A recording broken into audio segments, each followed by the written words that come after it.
7985. Thank you. All right. Is she giving it to you? She is. She's writing them up right now.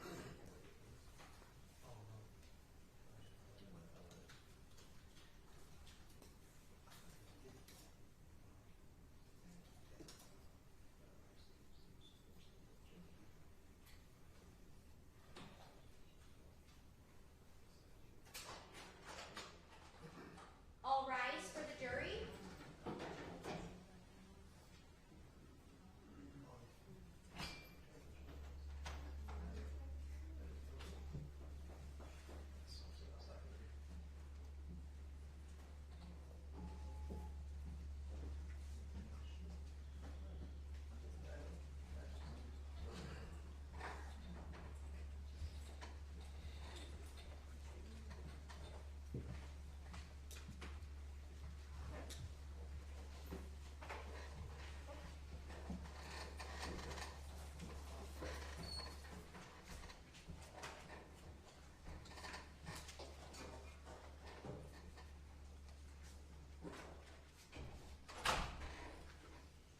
You may be seated.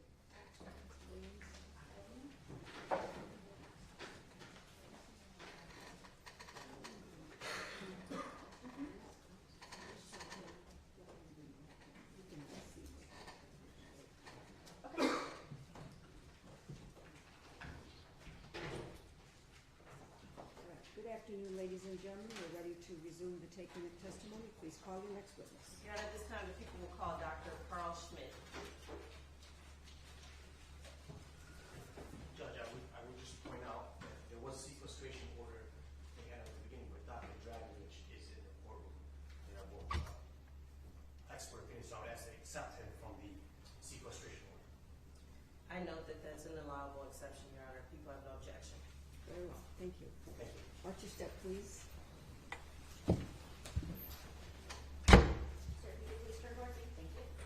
Do you solemnly swear or affirm under the penalty of perjury that the testimony you're about to give before this court is the whole truth and nothing but the truth? I do. You may be seated. Good afternoon. Good afternoon. Could you state and spell your first and last name, please? My name is Carl, C-A-R-L, Schmidt, S-C-H-M-I-D-T. And what do you do for a living, sir? I'm a forensic pathologist And where employed do you currently work? at the University of Michigan. And in 2021, where did you work? I was also working at the University of Michigan, but I was the Wayne County medical examiner. And do you have to have specialized education and training to be a medical examiner? To be a forensic pathologist, you have to have a degree in medicine, and then I did residency training in anatomic and clinical pathology, and then I did some specialty training in forensic pathology, and I am board certified in anatomic, clinical, and forensic pathology. And how long have you been a forensic pathologist? About 30 years. And have you ever been called to testify as it relates to your opinion involving a postmortem examination? Yes. About how many times have you testified as an expert? Both in the casework that I personally did, the autopsy and consultation, it's been at least 400 or 500 times. Your Honor, at this time, I would move to have Dr. Schmidt declared an expert in the field of forensic and anatomic pathology. No objection, Judge. No objection, Your Honor. No objection. You'll be so qualified. You may Thank you. proceed. Dr. Schmidt, could you explain to the jury what forensic and anatomic pathology are? Anatomic pathology is the branch of medicine that studies the changes that occur in tissue as a result of disease. So, for example, if you have a tumor and the surgeon biopsies it, he will send it to the pathologist who will look at it under the microscope and render a diagnosis of, let's say, malignant or benign.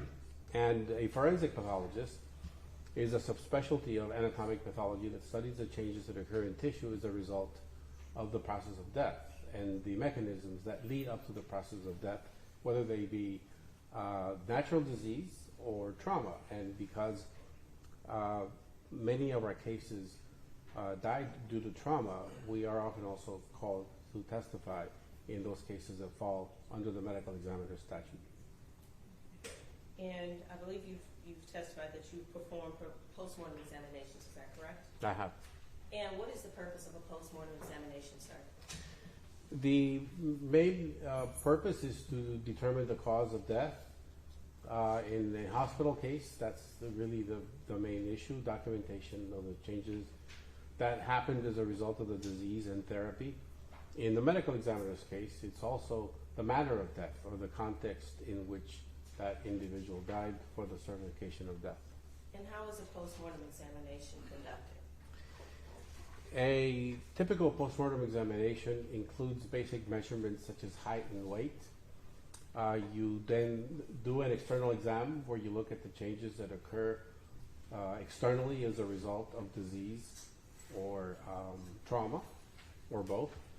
And then you proceed to do what most people think is the autopsy, which is where you open the cavities of the head, chest, abdomen, and pelvis, and you examine the internal organs, and you correlate the changes that you find in the internal organs with those changes that you saw externally.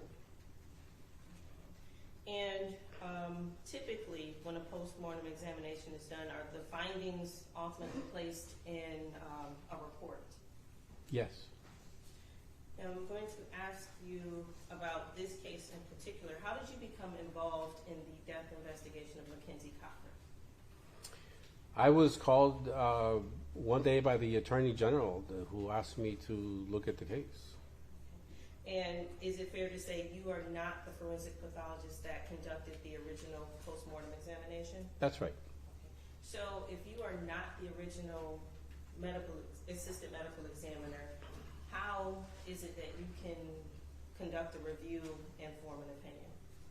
So we look at the medical record.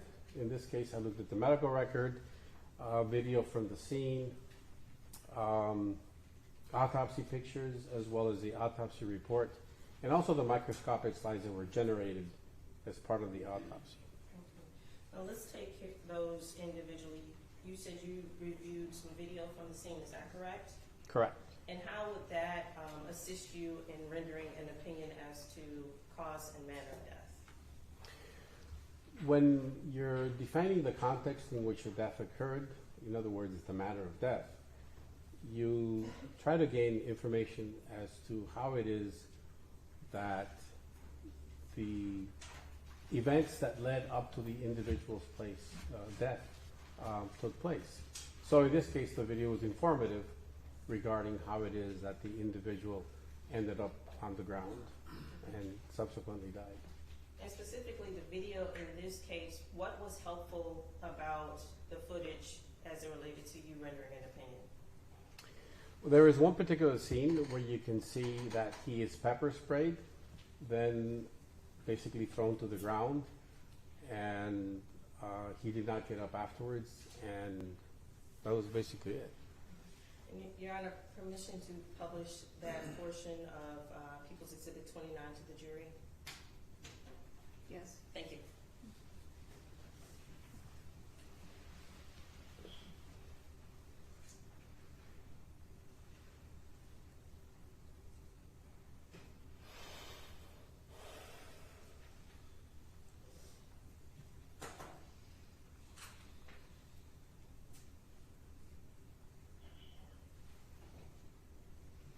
For purposes of the record, Exhibit 29 is currently displayed at the time stamp of 18 minutes and 54 seconds on that file.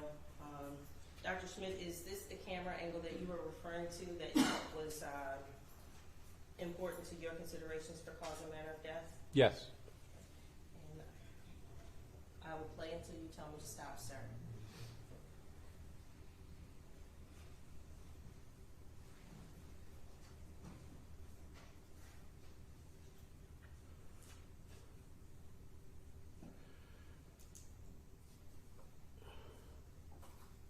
So at that point, right there,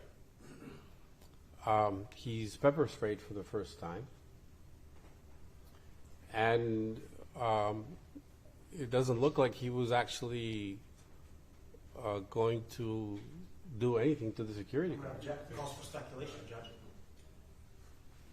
It does. We'll strike that. The video will speaks for itself, and the jury can decide what it shows and what it doesn't show. Understood. Could you explain why that part was important to your ultimate opinion? It all goes to the determination of the manner of death. The manner of death is a part of the death certificate where you have to cite the context in which the death occurred. So there's 5 manners of death. The first is natural, when you die from natural disease. The second is accident, which is when death is an unintended consequence of an action that you were not expected to result in death. The third is suicide, which is where death is self-inflicted. The fourth is homicide, where death is a result of somebody else's actions. And when you can't neatly pin the manner of death into one of these 4 categories, then you say that it is indeterminate. Now, other than the security video, I believe you said you reviewed a series of reports. What kind of reports did you review, sir? It was the medical records. There was the EMS report from when they came to resuscitate him. And those are the ones that come to mind. Taking the EMS report first, what was significant about what was in that report that ultimately helped you form an opinion? He was unresponsive when EMS came, and when they put on the electrodes, he was in pulseless electrical activity, or PEA. And when you're in PEA, the actual survival, when you have electrodes put on and you're in PEA in the field, the mortality rate is over 95%. So he was essentially dead by the time that the paramedics came. He had a measurable electrical activity, but the ability to recover the person from PEA is very low. And you said you reviewed some additional medical records. Right. And what was significant about those that helped you form an opinion? He was in the emergency room. The main issue with those medical records was that the emergency room physician replaced the endotracheal tube. But it wasn't clear to me from the EMS records that it needed replacing. Basically, that's all I have to go by. Could you tell from the EMS records to the hospital records whether or not Mackenzie Cochran's status at PEA had changed? No, but he was manually ventilated, but his electrical activity in the heart didn't change. And ultimately, did you review the post-mortem examination report? I did. Okay. And understanding that you were not the author of that report, do you recall who the author was? Cheryl Lowe. And do you recall the Oakland County Medical Examiner number for that report? No. Would that have been something you would have placed in your own memo? Yes. And would seeing that refresh your memory? Yes. Permission to approach your honor? Yes, you may.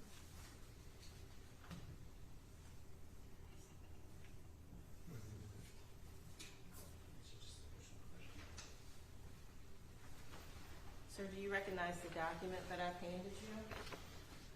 Yes. And what is that? This is the report that I wrote from my review on this case. Okay. Please take a look at that and let me know if that refreshes your memory as to the Oakland County Medical Examiner's number for their report. It's case 542 from the year 2014. And what was significant about your review? Well, was it just the report itself that you reviewed, or did you review anything in conjunction with the Oakland County Medical Examiner report? The slides. And what are the slides? Could you just So describe when you those? do an autopsy, sometimes you will take microscopic slides. And what that means is that you take a slice of tissue and you put it in a small plastic cassette about the size of a matchbox. And then that gets processed, and at the end of that processing, a wax block remains with the tissue embedded in it. And then you can make slices, very thin slices, of that tissue embedded in wax and mount it on a glass slide and look at it under the microscope. And how many slides were created in connection with this postmortem report? 23 slides. And did you find anything remarkable about those 23 slides? The liver had acute congestive changes due to terminal heart failure, but there were no other significant findings. And as to the body of the report itself, was there anything significant within that report that helped you formulate your opinion, sir? The heart was heavy. The heart was 549 grams.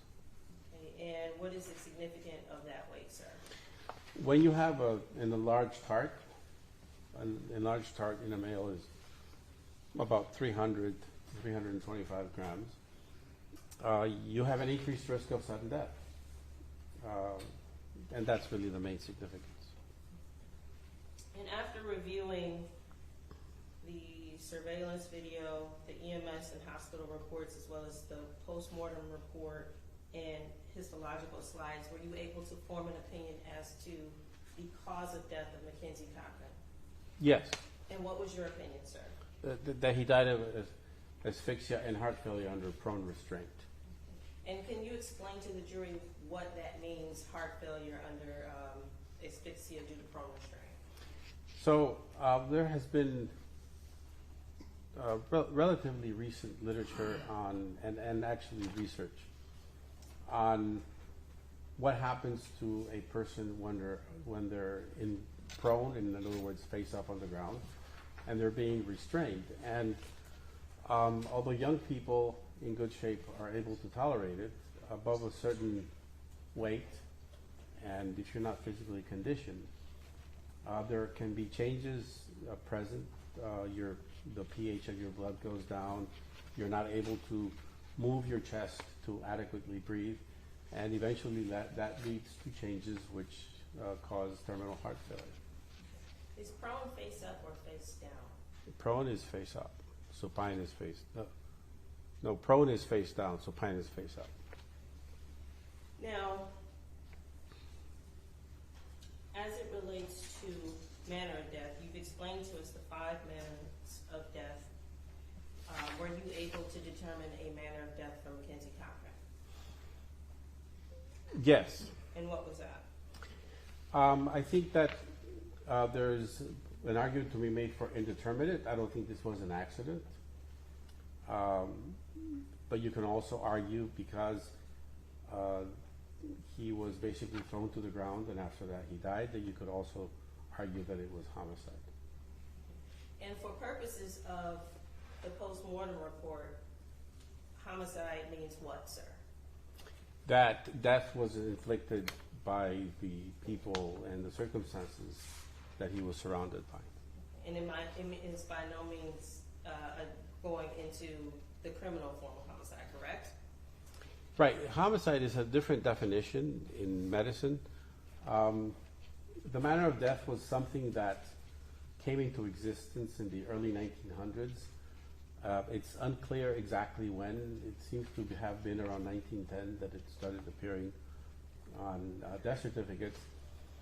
And that came about, at least as far as we know, because public health researchers wanted to know the context in which deaths were occurring. So let's say that you had a gunshot wound and that was the cause of death, but you didn't know if it was inflicted by somebody else, which would be homicide, whether or not it was self-inflicted, or it was inflicted while hunting, for example, where you could argue that it was an accident.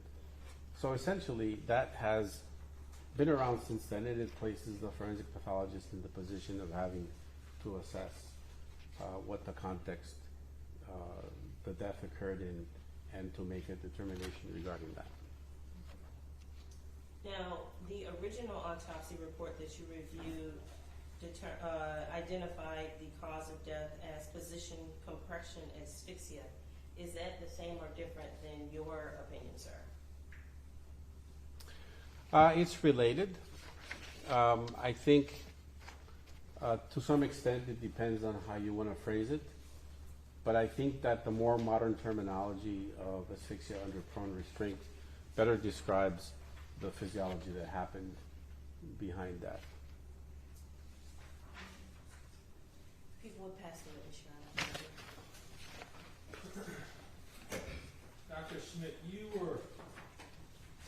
are you telling this court that you were asked by the Dana Nessel? She called you up and she asked you to review this file, or was it someone from her office?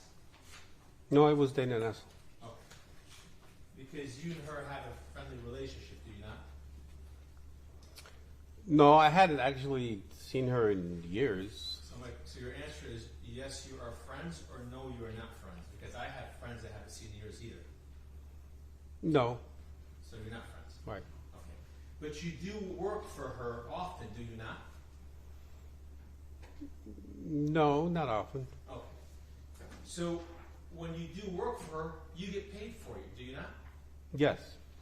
And how much do they pay you, by the way? Actually, for this case, we didn't set up a contract. I haven't been paid. Okay, but you're gonna be paid, correct? That's something we haven't even discussed yet. Okay. Is it based on whether they win or not? No. Okay.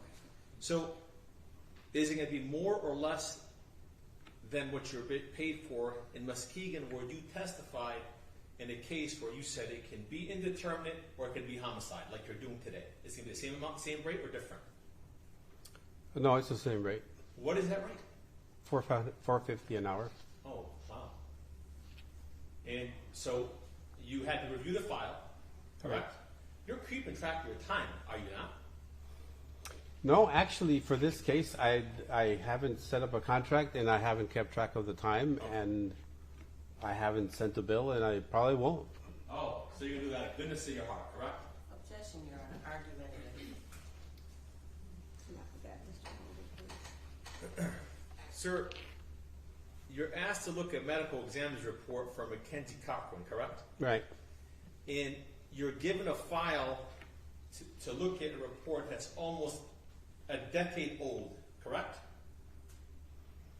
Now it is, yes. Almost 8 years when you got the file, correct? Right. And you realize the examination was made by an Oakland County medical examiner, correct? Right. It would be logical to call the medical examiner's office and talk to the person before the autopsy, would it not? No, not necessarily. Okay. Did you ever try to get a hold of Dr. Lowe? No. Did you ever try to get a hold of Dr. Dragovich? No. Who's Dr. Dragovich to you? What's that? Who's Dr. Dragovich? He's the Oakland County medical examiner. And he's been Oakland County medical examiner for quite some time, correct? Right. And he's a very competent doctor, isn't he? That's what they say. Well, you don't like him, do you? Objection, Your Honor. Relevance. Do you have issues with him as a doctor, sir? No, I'm sorry. Let me rephrase the question. Do you have issues with him as a forensic pathologist because he has overruled your findings and found incorrections in your reports? Many times, hasn't he? No, not many times. But he's done it a number of times, hasn't he? Yes. Did you ask the AG's office, hey, have you sought someone else's opinion in this case besides before you called me? Or did you determine that you're their go-to guy? No, it just happened. Okay. Because you're their go-to guy, right? No. I know they've called other people for cases. I don't know why in this particular case I was called. And when those other people reject their case, they come to you, correct? Objection calls for No, speculation if he knows. and not relevance. If he knows. If he knows. I don't. Okay.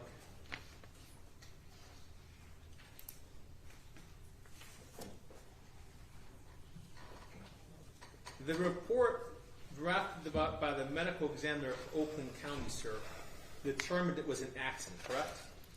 Right. And you watched the video, more than one video, not just the one they showed you today, correct? Right. And in your report, after watching the video, in the report that you have in your hand, sir, you note that you don't see any security personnel sitting or somehow securing the back or chest or placing weight on him, correct? Page 2 of your report, sir. Yes, I think that's right. But you know he's struggling for quite some time with the public safety officers, correct? I think he's struggling to get up. Okay. Which means he's struggling with someone that's trying to prevent him from getting up, correct? Right.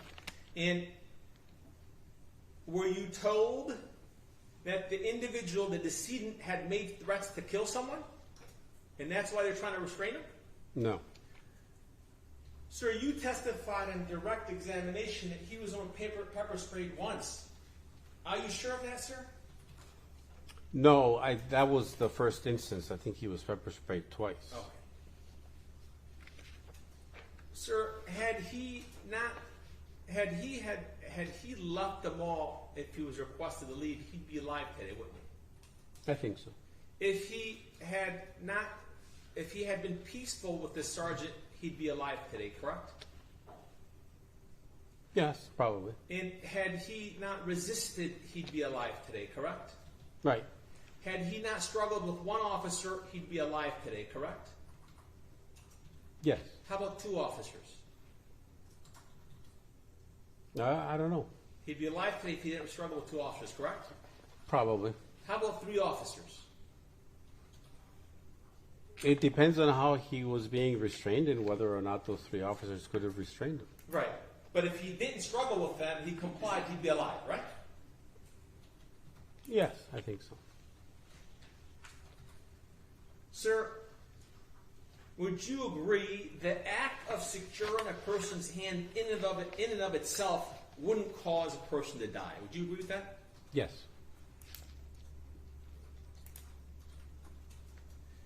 The decedent had an enlarged heart, right? Yes. And that was something important to you because you noted it in your report, right? Right. And there is no telltale signs when you're looking at someone to determine whether or not they have an enlarged heart, correct? No, not physically, externally. Okay. And the heart of Mr. Cochran was enlarged for a person with his height and his weight, correct? Right. How big was he? It's in your report, right? Obviously, it should be in your report.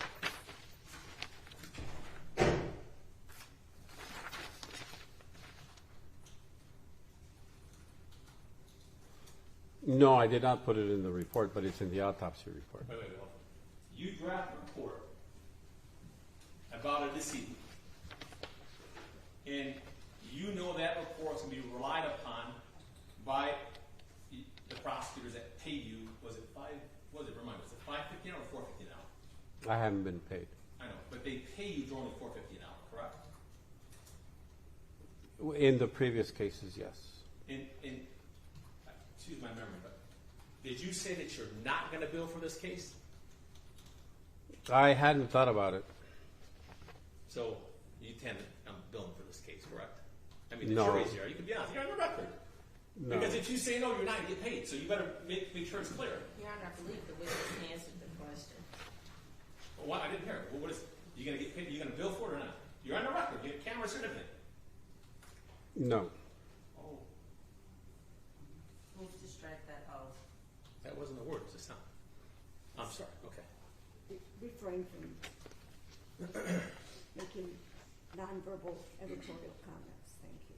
Absolutely, Judge. Apologize.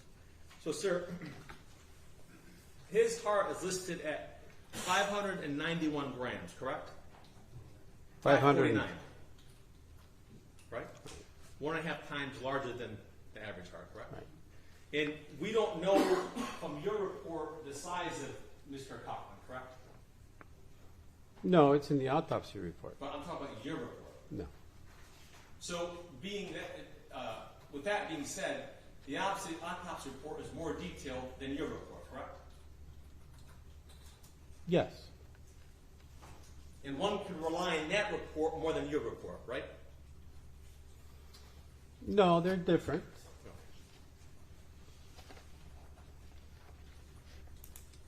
When a person with an enlarged heart, as Mr. Cochran has, begins to resist like he did, he's increasing the risk of his own death. Would that be fair to say? Yes. When he's resisting, sir, he's also impairing his oxygen intake, correct? That's right. Unlike someone that would have been calm and compliant, correct? Right. And when he's yelling and screaming, that's having an adverse effect on his cardiac output, correct? Yes. And his oxygen intake, correct? Yes. And he is hindering his ability to ventilate, correct? Yeah, actually being prone is probably the more significant factor in the ability to ventilate. But he himself, by screaming and yelling and fighting, he's also exerting more energy, and the ability to ventilate can be affected as well, right? No, actually the screaming is actually a sign that you're still ventilating. It's when you stop screaming that you know that you're no longer ventilating, because it takes the ability to ventilate to scream. Okay, so basically if he's talking, he can breathe. Right. Okay. Sir, is it enlarged heart, what's the medical term for that? Cardiomegaly. Okay, cardiomegaly. That's a form of heart disease, right? No, it just means an enlarged heart. Okay. Does marijuana have an effect on that heart, sir? No. You looked at the labs, correct? Right. And what did the lab show? I don't remember. Look at your report. It should be in the report, right? No, if the labs were insignificant, I would not have put them in the report. Well, would you put in your report that the labs were insignificant? No, if the labs are not relevant, I will not put them in the report. But you know someone else is relying on your report, yes? Right. Okay, so if someone's not relying on, they don't know how Dr. Schmidt thinks. Would you think it's important to put down the labs are insignificant in your report? If they're not relevant, sometimes I don't put them in the report. That wasn't my question. If someone else is reading the report, they don't know the Dr. Schmidt that we know,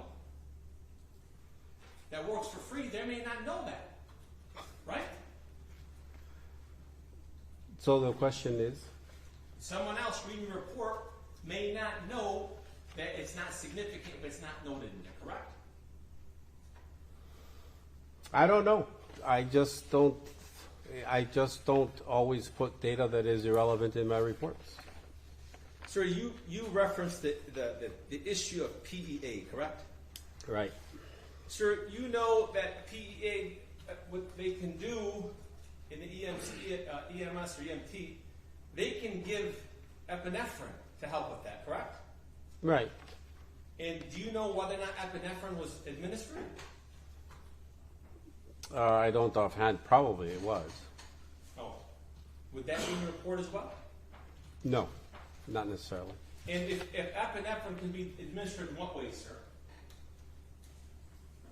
Well, there's several ways. You can do it intravenously. They can sometimes do it via the endotracheal tube, or they can do it intracardiac. Yeah. So basically, they can actually go through a vein or through the tube, right? Right. Do you know if it was given through the tube? No. But if the tube was placed incorrectly, that wouldn't help, would it? Probably not. And you make a notation about this tube potentially not being placed correctly, correct? In your report. Right. And would cause inadequate ventilation, correct? Right. Sir, would pepper spray be a factor in terms of a person's ability to breathe? Yes, it can cause edema or swelling of the airways in people, especially people who are allergic to pepper spray. Oh. And do you know if that was an issue in this case, sir?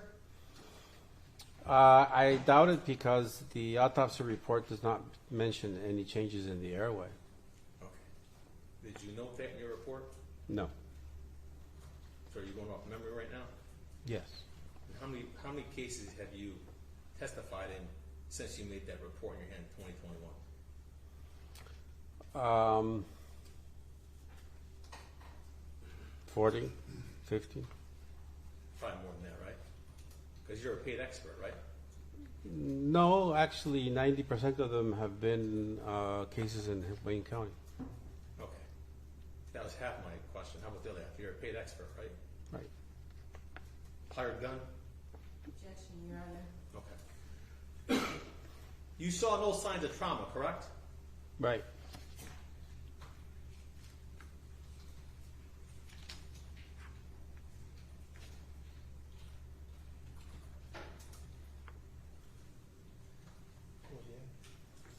Sir, any issues with blood in the lungs? With the what? With blood in the lungs? Well, actually, hold on. Let me refresh it. Your testimony was that when you looked at the report, the slides, all you saw was, let me read this.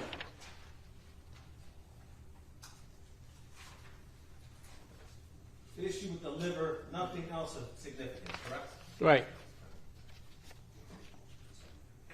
So seeing blood in the lungs would be significant, correct? No, there is normally blood in the lungs. Okay. Hemorrhaging in the lungs would be That, significant, correct? it depends. A lot of hemorrhage that you see in sections are actually artifact, but I don't remember that there were any gross changes in the lungs. That's really where you assess hemorrhage. Okay.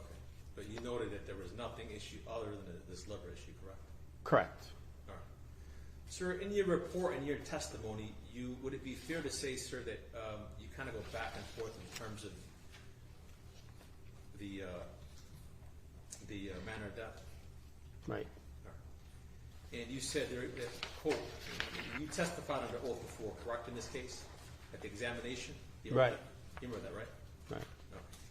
And in your report, sir, you went back and forth, and you said there's an argument to be made for homicide, correct? Yes. And then you also said there's an argument to be made where it's not homicide, correct? Right. Okay. And you don't have a conclusive opinion, is that right? No, that's why I said that indeterminate Okay. was probably the best manner of death. And indeterminate is a reasonable opinion, correct? Yes. Based on your medical certainty, correct? Right. And it's reasonable that it's not homicide, correct? Yeah, that's And right. that's also a reasonable opinion based on doubt, correct? Right. Nothing further.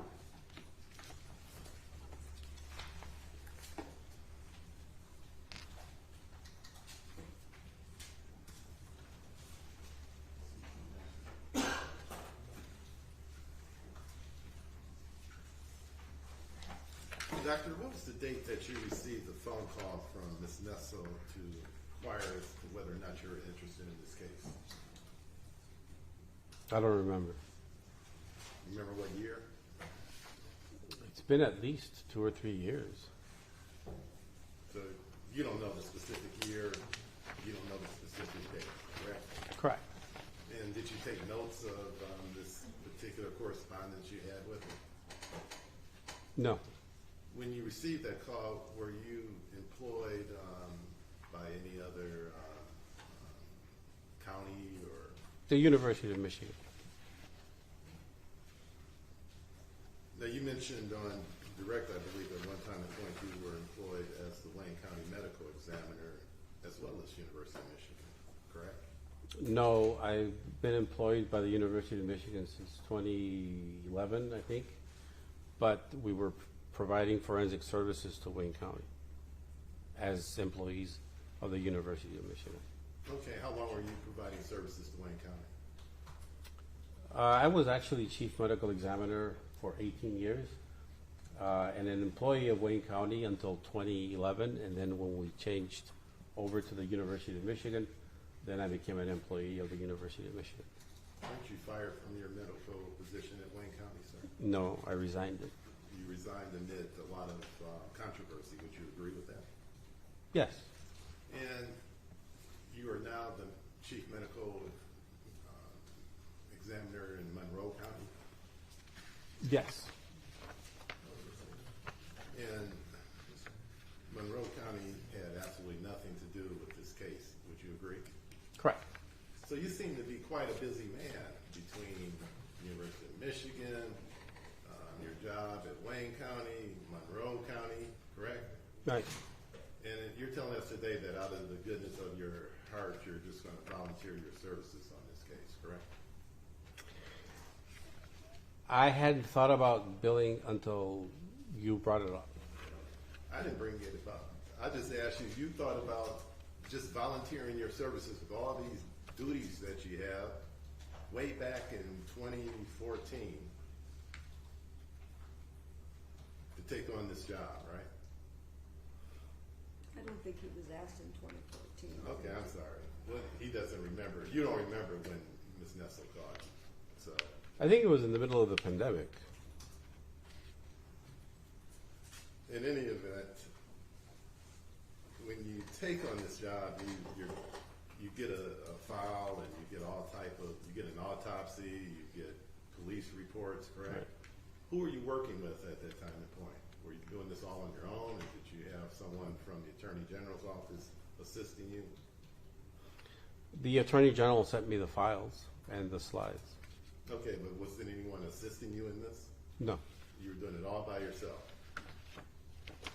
Well, I did. I read the autopsy report and I looked at the slides by myself.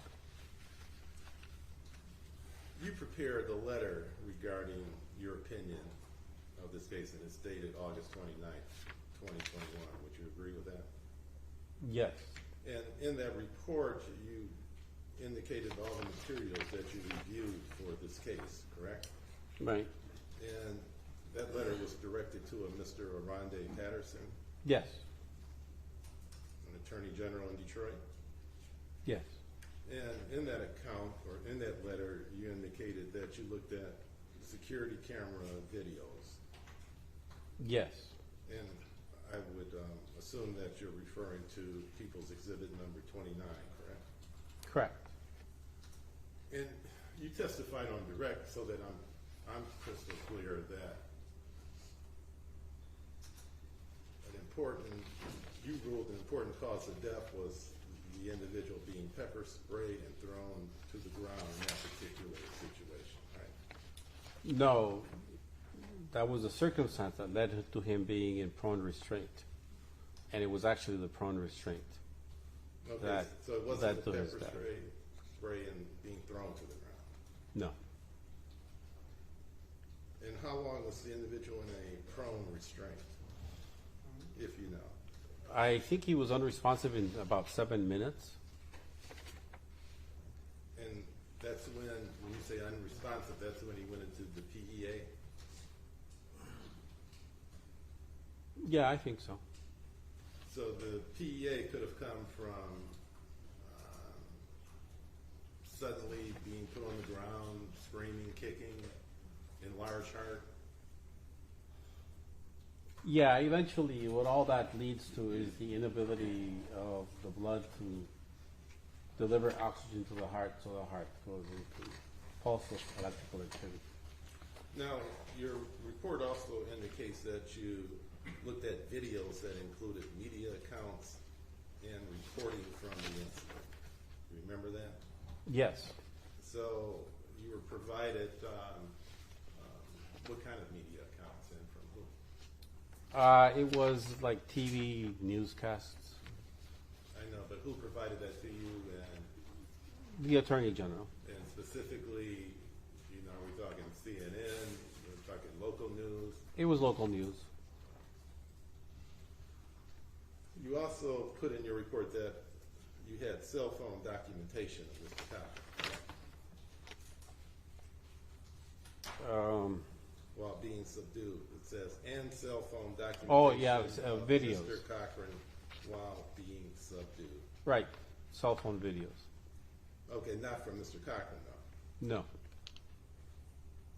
Now, you were asked by Brother Counsel about signs of trauma on the body.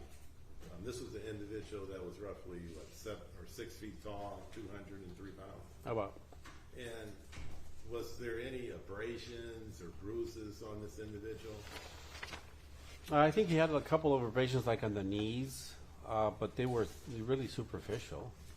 Sir, in the report, and you did look at the autopsy, right?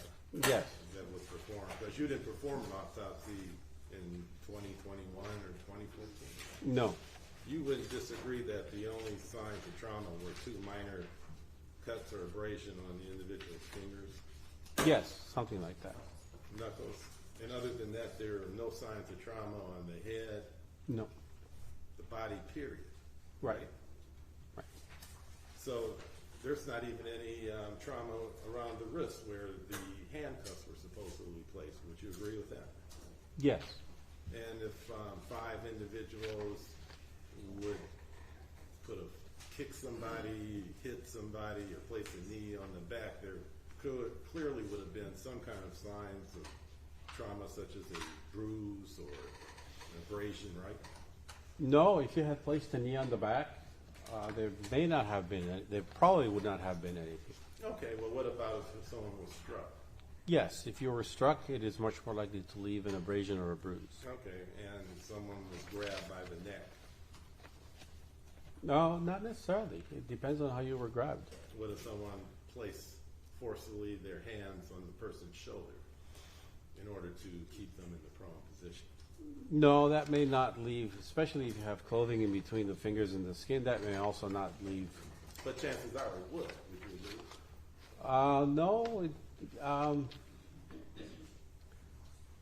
No, it depends. I think that more often than not, it wouldn't leave any evidence of anything.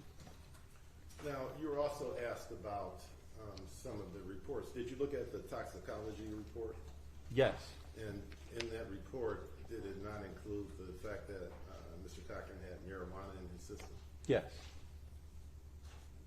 Were there any other drugs in his system, if you know, based upon looking at the No. autopsy?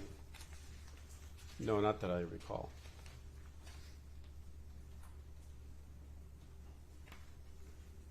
When you watch this video,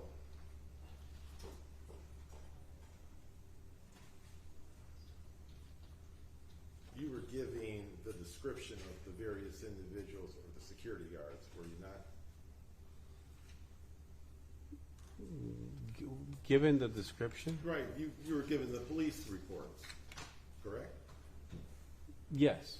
And you were giving mugshots of these individuals, these various individuals? I don't remember seeing that. You don't? No. Okay, so can you tell us who's who in those videos, or you can No. just say it's just a bunch of people around, standing around, right? Well, I didn't identify them individually, no. Did you see an individual hand a cup of water to the decedent, Mr. Cochran? I don't remember that.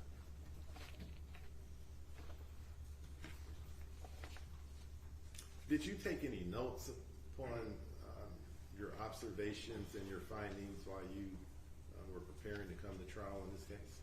No. So you just put together a report, and that's memory that you're using today, but your memory and the report, correct?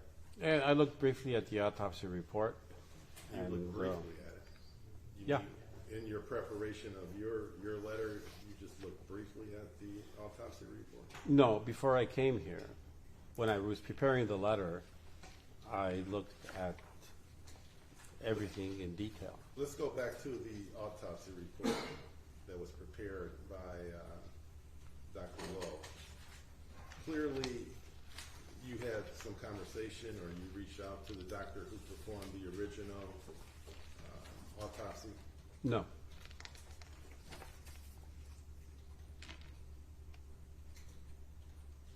So basically, you're just handed an 8-page report. You read it over, and you were instructed what, to find something inconsistent about it? No, they just asked me to review it along with the slides. Okay, and so in your review of the slides, you said the individual had a enlarged heart, correct? Right. And that could have been the cause of death, correct? I think it contributed to it, yes.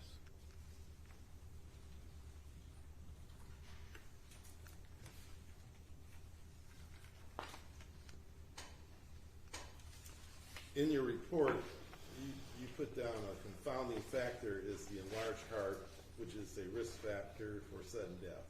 Right.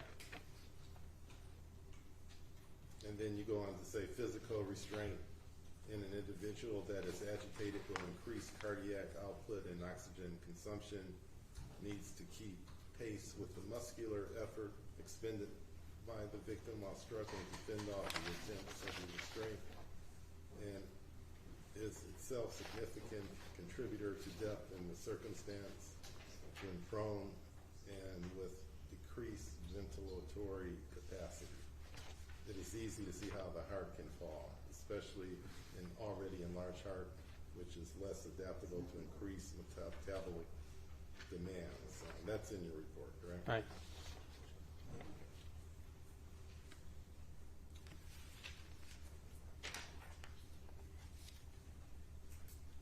Now, in reviewing Dr. Lowe's findings, in which she conducted the autopsy, the physical, as you described it,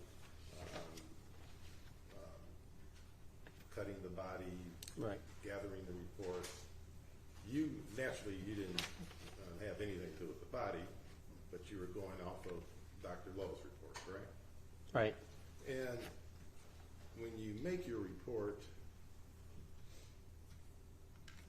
you really don't give a definitive opinion one way or another. It seems like you're on the fence.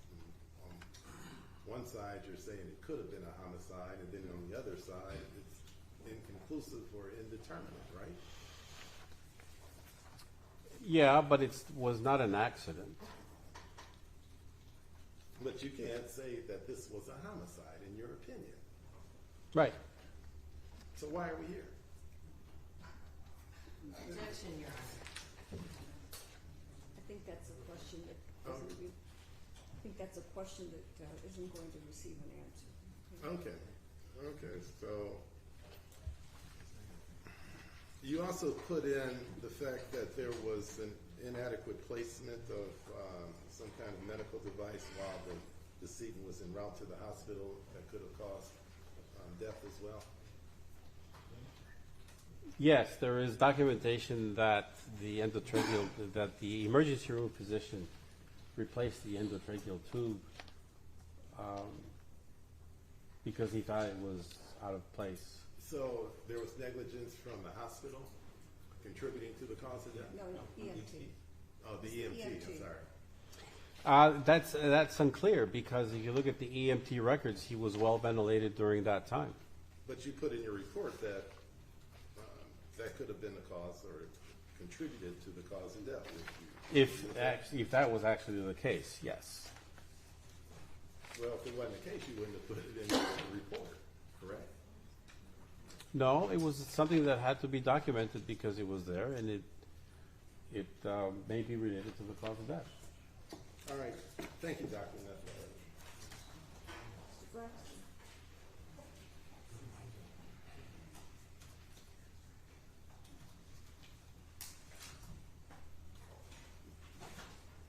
Good afternoon. Good afternoon. To be clear, you're not trained in the law or any kind of legal theories or anything, correct? No. Earlier, you were watching the video, and when it got to a point where Ms. Cochran bent over, you said he was pepper sprayed.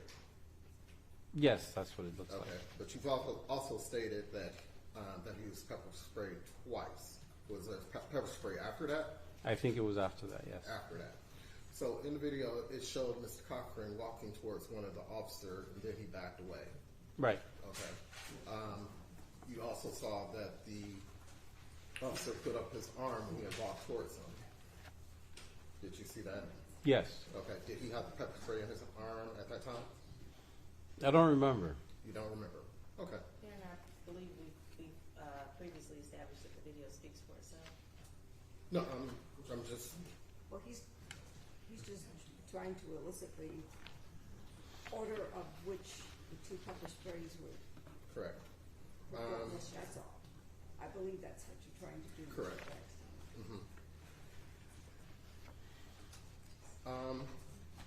One of my main questions is, could you agree that if you could have more accurately did a report if you were the actual examiner of Mr. Cochran's body than what you have today?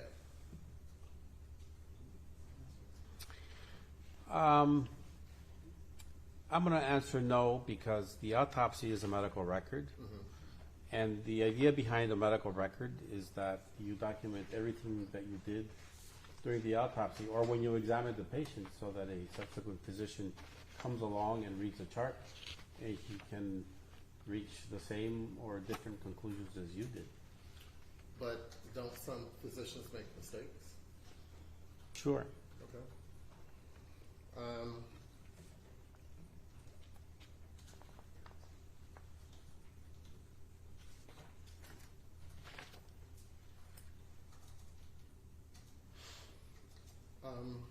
In your report, you also said, but it's been covered, that the video, as far as I can tell, do not show the security personnel sitting on, show how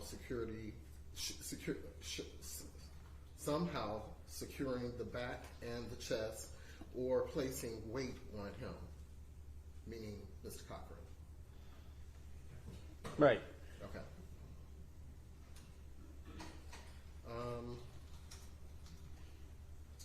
You also stated a factor is the enlarged heart, which is a risk factor of sudden death.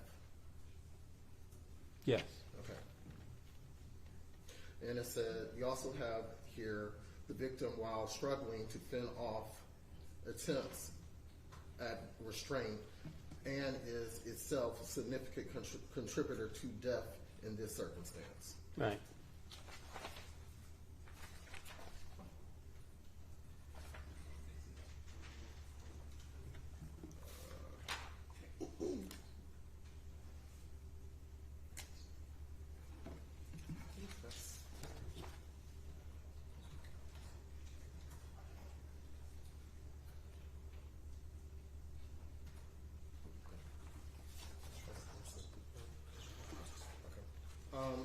Your Honor, at this time, I would like to move to admit his report.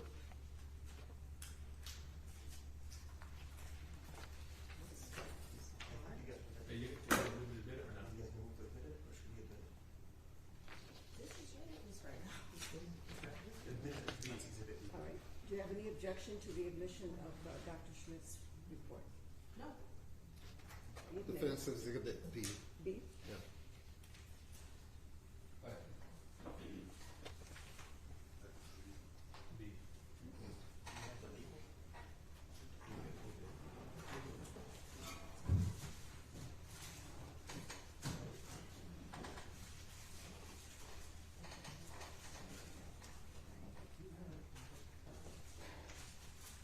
Is there any redirect this witness by the people?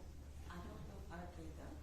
Well, they all sat down, so I, so I believe they're done with their cross. Yes, I would like some redirect. Very well. Go ahead. Dr. Schmidt, can a person with an enlarged heart live a normal life? Yes. Now,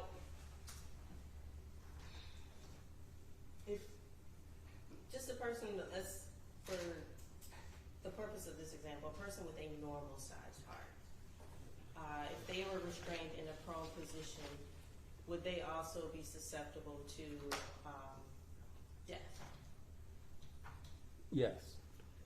What is the increased risk if you have an enlarged heart? An enlarged heart needs more oxygen, has what we call an increased metabolic demand. And if you're in prone restraint and you start having difficulty breathing and the blood doesn't oxygenate as well, that increased mass of the heart is going to fail sooner than a normal heart because it needs more energy and oxygen to continue functioning. And would you expect someone who's having difficulty breathing while in prone restraint to move around to try and take in air? Objection, calls for speculation. Goes beyond the scope of his expertise.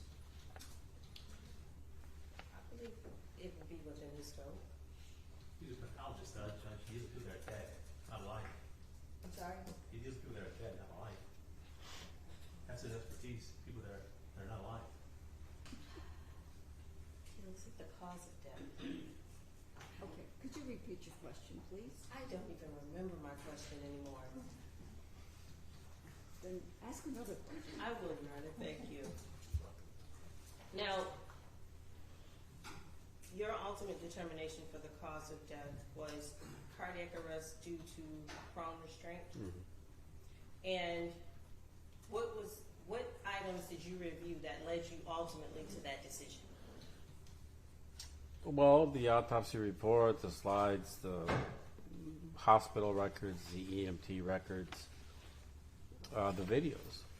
Now, in the video, is Mackenzie Cochran just laying on the ground by himself? No. And if Mackenzie Cochran was just laying on the ground by himself, would you expect him to have died from prone restraint? No. If Mackenzie Cochran had not been restrained on January 28, 2014, would you expect him to die on that day? Well, it all depends on why he would have been on the ground. I mean, you could be on the ground because you dropped dead. Well, based on the video that you watched. Right. So it was the restraint that led to the cardiac arrest due to prone restraint? Is that what you're saying? I'm not object, Judge, that calls for speculation. I already said that you cannot give a definitive answer. It's indeterminate. Well, it's his opinion, and it's a cause of death. But his opinion is in his report, which says it could be either indeterminate or homicide. Well, I'm not talking about the manner of death. I'm talking about what caused the death.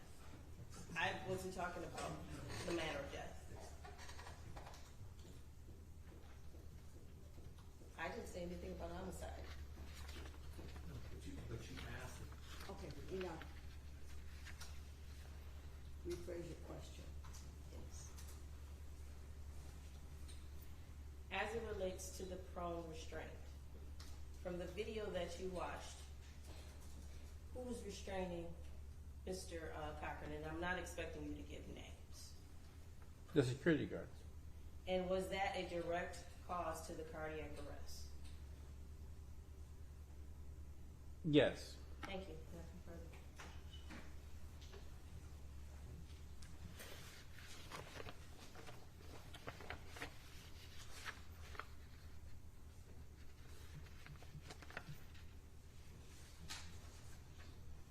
Do we have some more, Judge? Sure.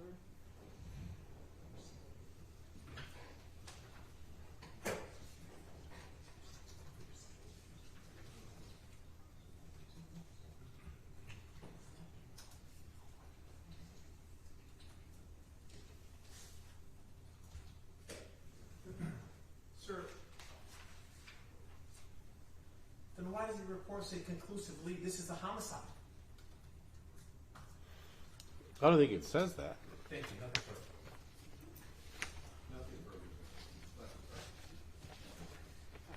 Thank you, doctor. You may step down. Please watch your step.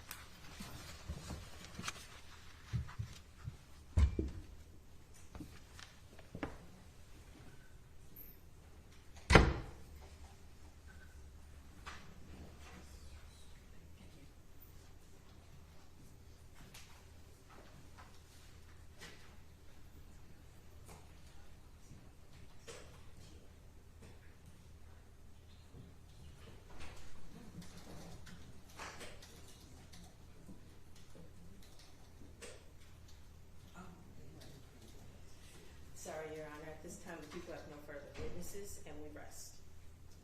Thank you. Your question? Well, we'd like to take up a matter outside the presence of the jury. Yes, I understand. So, you don't have to approach. Take jury out.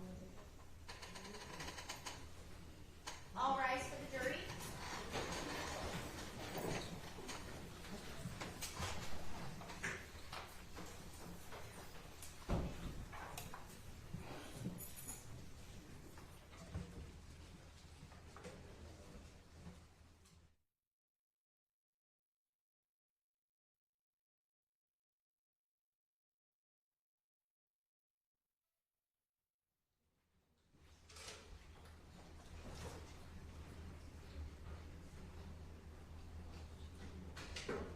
You may be seated.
holding his legs. He was not directly on top. He wasn't applying any kind of pressure. Again, this witness was not credible as in his he did not have a conclusion. So we asked director. May I? Yes, you may. Well, Your Honor, while defense counsel's motions focus mainly on the testimony of the last witness, it is the totality of the testimony, which nobody seems to want to talk about all the civilians who heard Mackenzie Cochran saying repeatedly he could not breathe until he couldn't talk anymore, at which point he's just crying and wailing until he became ultimately unresponsive. And Your Honor, this isn't about, and while the court has to look at each defendant individually, it's not about their individual actions. It's about the compounding of all of their actions that led to Mackenzie Cochran's death. And as it relates to Gaven King, yeah, the video shows him grabbing Mackenzie Cochran's left arm. Now we know that Mackenzie Cochran, because of Dr. Schmidt's testimony, died from cardiac arrest due to prone restraint, which means while he's laying face down, he cannot take in air, and eventually his heart gave out. Now, there's been much ado about the manner of death, but as Dr. Schmidt said, that's more a statistical purpose for the medical examiner's office, and it has no bearing on the legal definition of homicide. Now, as we've seen the video, the people are not saying that the defendants did this intentionally, which is why they are charged with involuntary manslaughter. It is the argument of the people that these defendants owed a duty of care, at least owed a duty of using common sense when they interacted, when they held down Mackenzie Cochran. And because of that failure to use due care, their acts were grossly negligent, and it led to the defendant's death. And in the light most favorable to the people, the video, the testimony of the witnesses, even the testimony of Dr. Schmidt shows that they are the direct cause of Mackenzie Cochran's death, and this case should move forward to the jury. Thank you. At this time, the court, having viewed the testimony and evidence in the light most favorable to the people, does find that there is a question of fact as to whether the defendants were grossly negligent in their actions towards the decedent. So I am denying the motions for directed verdict. And we'll take a brief recess for everyone and be back in about 10 minutes. Thank you. Thank you. All rise.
Good afternoon, Jamil Kuja, appearing on behalf of Gaven. Good afternoon, Doreen Elder, on behalf of Gaven King as well. Good afternoon, Your Honor. Right Blake appearing on behalf of Aaron Maree. Good afternoon, Your Honor. Keith Braxton appearing on behalf of Mr. Seiberling. My clerk is lining the jury up and will be in momentarily.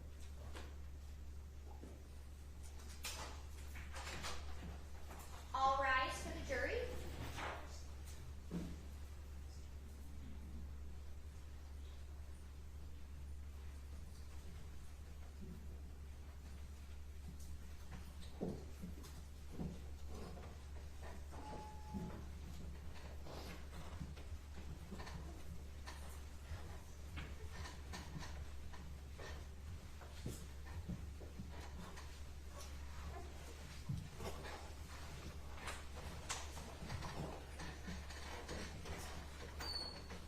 You may be seated. Call your first witness, please. Dr. Lucius Dragovich.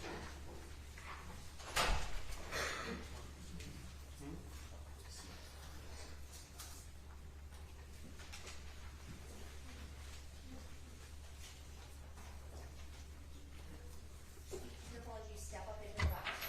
Thank you. Yes, if you could please turn towards me and raise your right hand. Do you solemnly swear or affirm under the penalty of perjury that the testimony you're about to give before this court is the whole truth and nothing but the truth? Yes, I do. Sir, can you spell your name, please?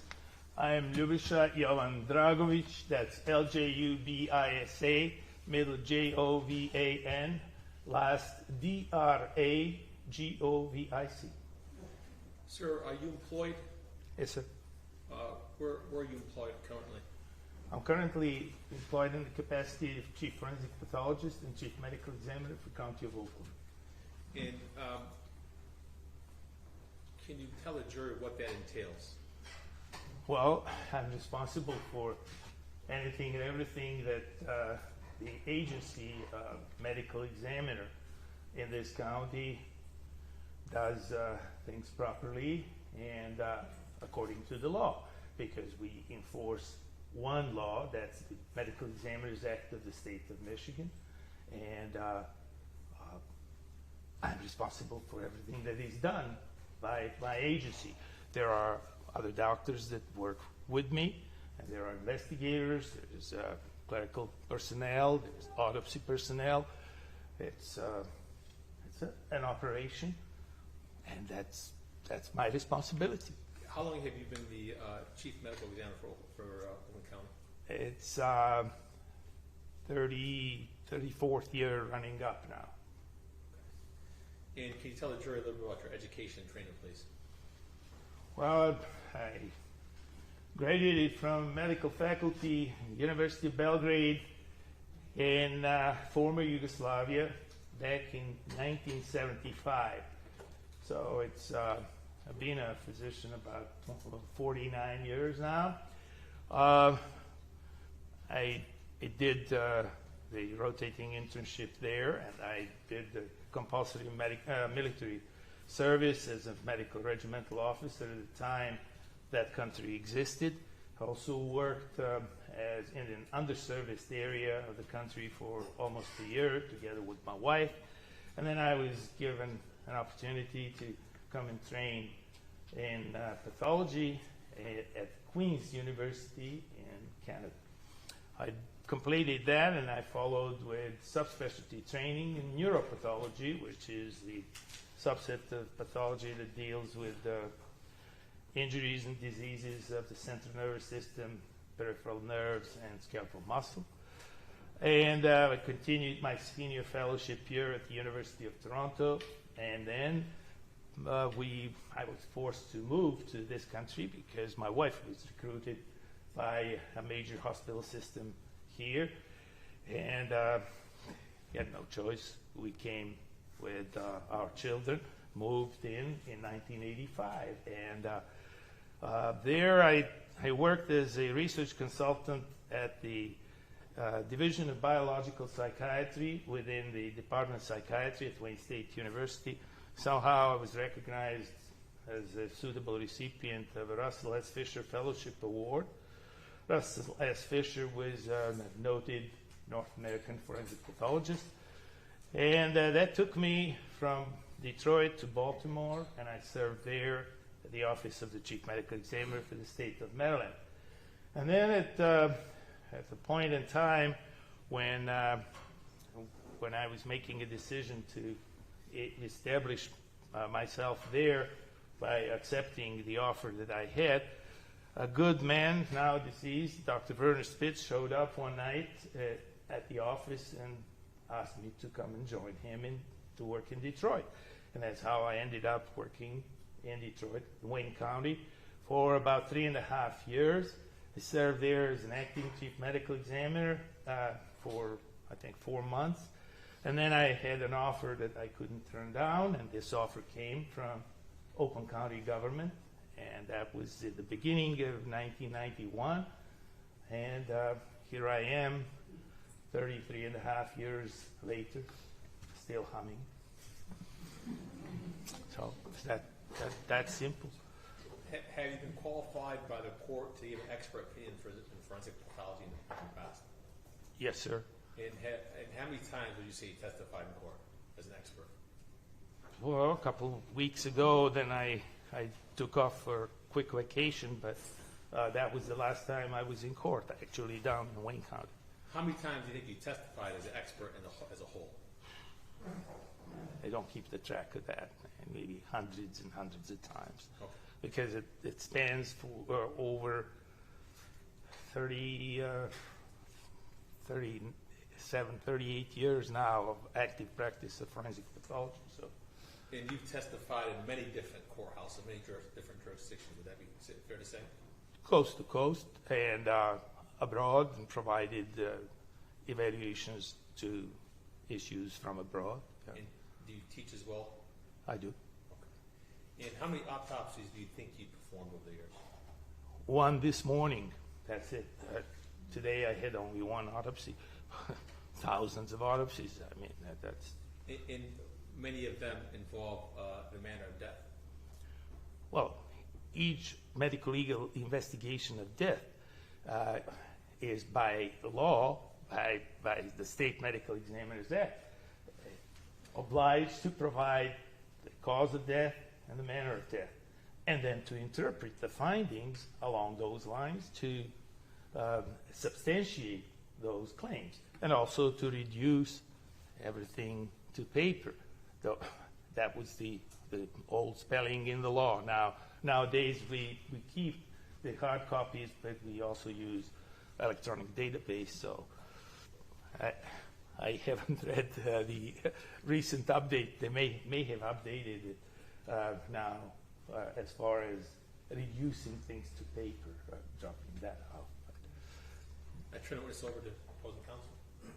Paul, expertise? No, I'll stick with his expertise. Okay. Okay. Are you asking to qualify him? Yes, Judge. He'll be so qualified. Thank you. Thank you, Your Honor. As a forensic pathologist, sir, can you explain the jury manner of death, different manners of death? The manner of death is simply how death came upon a person. It considers physical circumstances, and you heard earlier about that. Those circumstances have to be looked at and then correlated with the findings on the body and in the body during the external and internal examination of the body that frequently is referred to as autopsy. The autopsy is a diagnostic instrument. So a manner of death defines how death came upon a person. And those 5 manners of death existed from the beginning of the time, because even in Roman times they were calling physicians as experts to assess what happened to a dead individual. It did not come up recently. It was not some discovery of this century or the last century. And it is acceptable as a logical assessment all over the world, all over the planet. And so that's the purpose of an autopsy as well, correct? To determine. The autopsy is a diagnostic instrument. It's part of our tool to come to a conclusion about why someone died, and then to integrate those results with the information that we may have or may not have about the circumstances surrounding someone's death. And sir, were you involved in the case of Mackenzie Cochran? I was involved in a supervisory position. Of course, I'm involved in every case, each and every case that our office performs, because there is a quality assurance process that is standard operating procedure. So if one doctor performs an examination, carries out the medical legal investigation of death, other doctors look over to check out if everything is appropriately done. So it is kind of cross situation. Some people examine my work, I examine some other people's work. So I was familiar, of course, because there was a lot of discussion about this case back in 2014 when Mrs. Mackenzie Cochran died. And the case came to you, why? Why did it come to your office? Because it happened in the territory of Oakland County. It was in Northland Shopping Center at the time. I don't think that it's functional now, but that was the situation. That was the grounds where this incident took place. It was the autopsy performed by a Dr. Lowe? Yes, late Dr. Cheryl Lowe, who performed this autopsy, was one of my colleagues at the time. She subsequently, several years later, retired because of her back problems, and sadly enough, I just heard that she passed away about a year ago. And you indicated that you, as for quality control, you guys double check each other's work, and that's what you did in this case here? That's a standard operating procedure. That's the review of the documents issued, the review of microscopic slides if they are available, obviously if they're made, and in these cases with many questions, that's additional type of work that is done, called the ancillary studies, to kind of get into the inner structure of the tissues. The photographs are reviewed, any material in the file, the videos, video surveillances were reviewed, and not only by us, by law enforcement too, that was in general available for this, and that's the process. A report was eventually generated, correct? Yes, Dr. Lowe issued the report, yes. Your Honor, may I approach the witness? She may. Sir, I'm handing you defense or defense exhibit C. Can you tell me what this document is? This is the photostatic copy of the original report issued, the original report that I have in my file, because I am a custodian of records for the medical examiner's office. So it includes the general autopsy report by Dr. Law, and it has the diagram and also the toxicology report of the ancillary studies, the toxicology studies. I move for his admission. No objection. Submitted. Is that your exhibit C? Yes. Yes.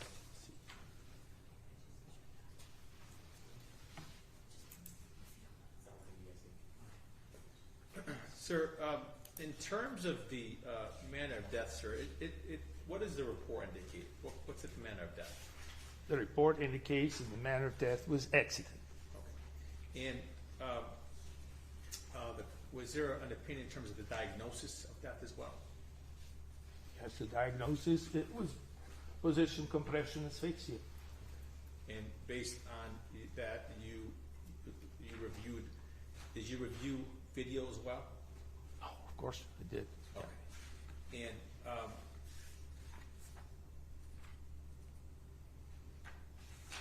if the decedent had not resisted, do you think he'd still be alive today? I would hope so. Okay. And at some point, sir, you met with. Did that case at that time, 2014, have a lot of attention to it? Yes, there was a lot of discussion, a lot of reviews with multidisciplinary reviews. Not only the case was not reviewed just by our office, but by the outside structures as well. When we say outside structures, who would that be? Is it general law enforcement, the main law enforcement, uniformed law enforcement, people from Southfield Police Department, prosecutor's office, everybody that would be in line to ask questions about this matter. So you and your staff, would it be fair to say, would you guys met with the prosecutor's office and law enforcement about this case?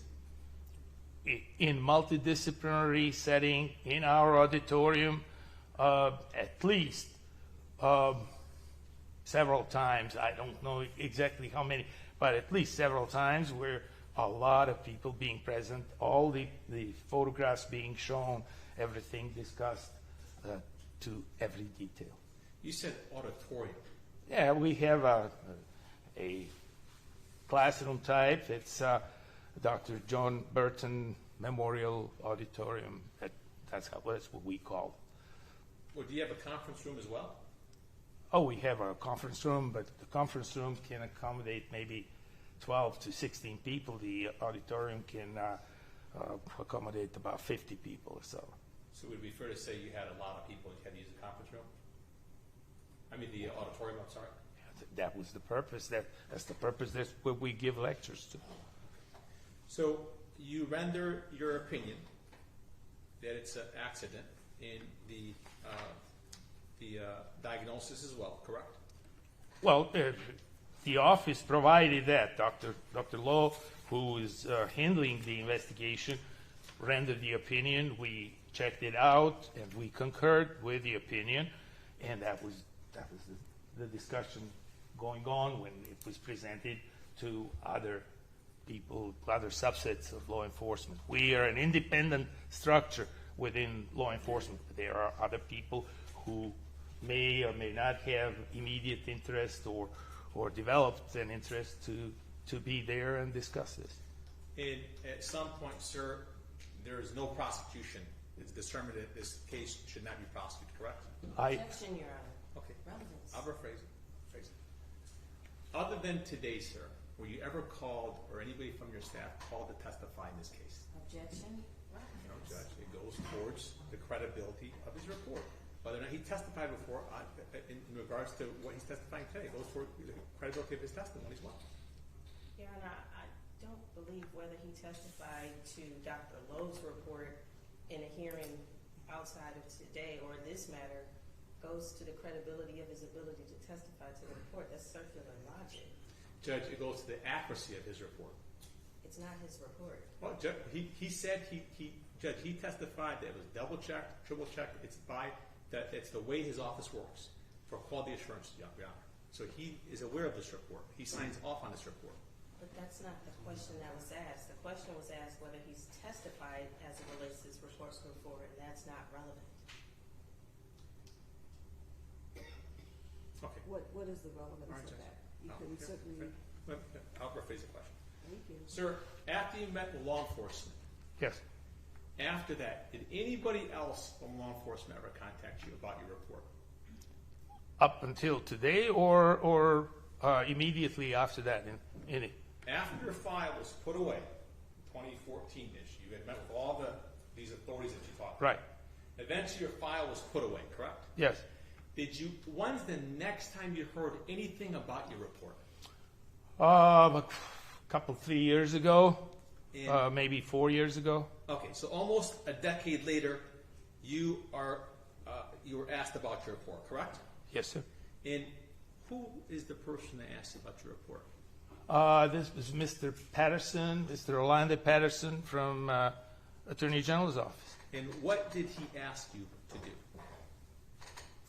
He was asking, we had a couple of phone calls and a Zoom type of communication. I remember he was asking about the details of the case and what I had to say, and I told him everything that I thought was in the report and in the evidentiary material, and that was it. You know, I asked the court to take judicial notice that Orondia Patterson was a prosecutor in this case, appeared before this court in this case. On behalf of the Attorney General. I don't understand how that's relevant. It goes to the credibility of his report. It goes to the credibility of his testimony. It's not his report, and it has nothing to do with his testimony that he spoke with a member of the Attorney General's office before today. Judge, it goes to the motive of the prosecution. In addition, Judge, it goes to the credibility of what's in that report because he was asked to reconsider that report. That is not what this witness testified to. Well, if you let me ask questions, then I'll get that from him too. Okay, enough. Ask him that question. Sir, were you asked to give a second opinion on this case? Yes. And were you asked to have your opinion reconsidered in this case? Yes. Okay. And sir, you met with this Attorney General, Assistant Attorney General. Did you meet in person or was it on Zoom? It was on the phone and on Zoom. Were there other individuals other than Mr. Patterson on this Zoom? There was a nice-looking lady on the Zoom, too, another attorney, but I don't remember her name. Okay. Do you recognize her at all or not? I don't remember. This was about 3 years ago, Okay. something like that. All right. And you end up telling him that you're not changing your report. I simply said that I have no basis to change this report because this report is well substantiated by critical evidence, and there is no, I cannot spin something out of it. That was simple as it is, and that's always the situation when you're looking at evidence and stating things that you cannot change because they are there. The evidence is there. I cannot change the evidence. So basically, you indicated this is our findings, and they're not changing. Yeah, unless they can provide any new evidence that supports the suggestion to change the cause or manner of death. Speaking of spinning, you heard Dr. Schmidt's testimony, correct? Yes. Okay. And you read his drafted 3-page report, correct? Yes. And you're aware of his opinion, correct? Yes, I listened to the testimony. Okay. And do you have an opinion in terms of his opinion, his testimony? I don't know where and what new his testimony brought, but the conclusions are strange, and he claimed here, right in front of all of us, that this is not an accident. On the basis of what?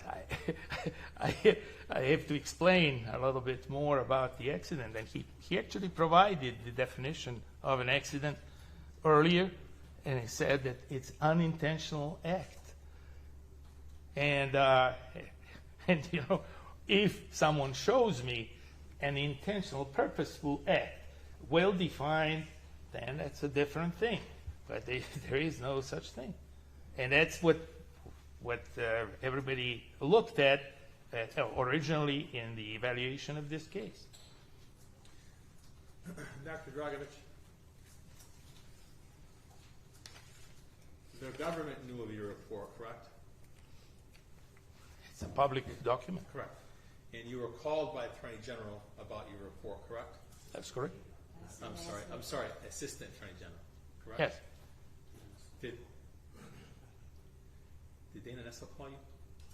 No, I don't remember talking to Dana Nessel in about, I'd say 20 or so years, maybe less, 15 years, but not when she got elected to become the Attorney General.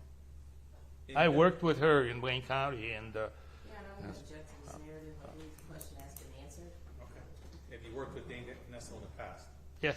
Okay. And sir, you reading Dr. Schmidt's report, sir, do you think that his opinion flip-flops? I don't know what his opinion is because he simply said this can be indeterminate, which means simply I don't know, or a homicide. So take your pick. That's not how forensic science works. So that's my comment. So you talked about quality control, sir, Yes. and you've been at a place for 34 years where you've never been disgraced or tossed out like Dr. Schmidt. Objection, Your Honor. No, Judge, it's a question. No. But I'm not done with my question. Okay, So let him finish I'm his gonna question. finish and then I'm gonna- Thank you. Go ahead. have you or anybody in your staff ever had an opinion where it says it could be homicide or indeterminate? That doesn't make sense. But that isn't the question, Doctor. The question is, have you or anybody in your staff ever done that? Oh, no, of course not. I mean, That's fine. That's it. Okay, continue. So in the opinion that Dr. Schmidt is given, there is doubt as to what it may be, correct? absolutely, but there is no clear definition either way. And the doubt is reasonable, correct? Very reasonable because it says, I don't know. If you ask someone to give you the evidence and they say, I don't know, then there is no evidence to interpret. Is there anything that I did not ask you about that you'd like to elicit your opinion on? Not that I can. Objection, that is overly broad. Judge, I'm asking if there's anything that he wanted to render opinion about Dr. Schmidt's report or Dr. Schmidt's testimony. I would object to that. I think he needs to ask specific questions. Oh, yeah. So there's some slides taken, correct? Yes, sir. Okay, is there anything that you recall from your report that's inconsistent with what Dr. Schmidt testified regarding the slides? Well, he ignored the findings in the lungs, and and it was clearly stated in the original autopsy report and clearly present in the microscopic slides that there was hemorrhage in the alveolar spaces of the lungs. That is a significant finding. That is a finding of a particular effective strain for someone trying to breathe, and that's associated with asphyxiation process. So this is an important finding. Also, the finding of marijuana in the system. The cannabinoids are a very, very important thing. They alter human behavior.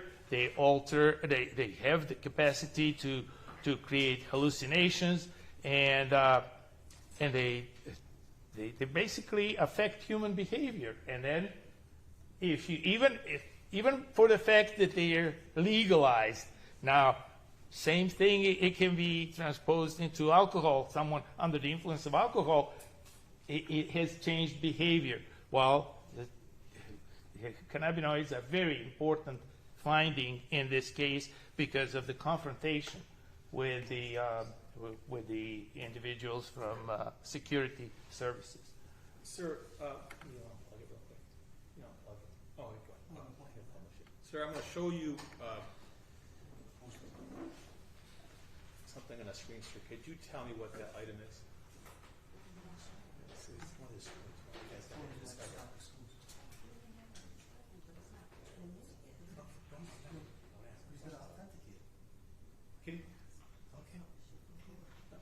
Can you tell me what that photo is?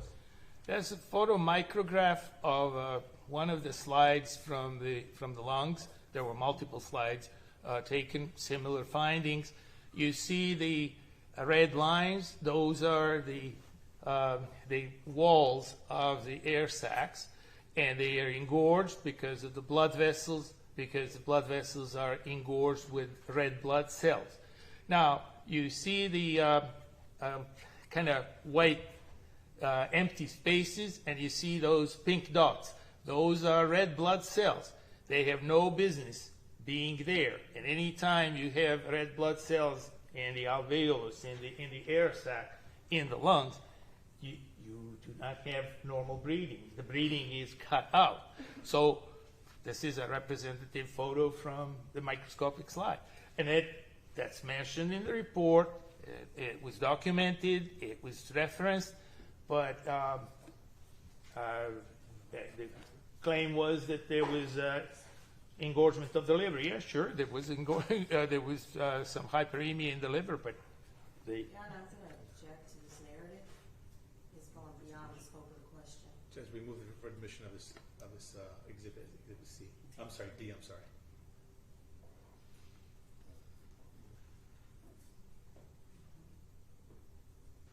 No objection. So this is a significant issue in terms of the slides, correct? well, it's a significant finding. It's an abnormal finding, and one has to document abnormal findings in order to integrate and define the diagnostic process, if you want. So when Dr. Schmidt says there's nothing else of significance, that's completely incorrect.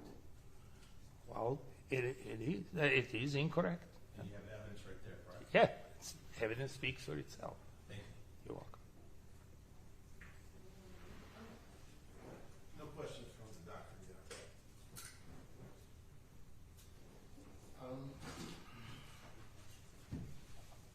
I just have one question. It was a question that how are you? Fine, thank you. It was a question I gave to Dr. Schmidt. It was basically, in your opinion, wouldn't you say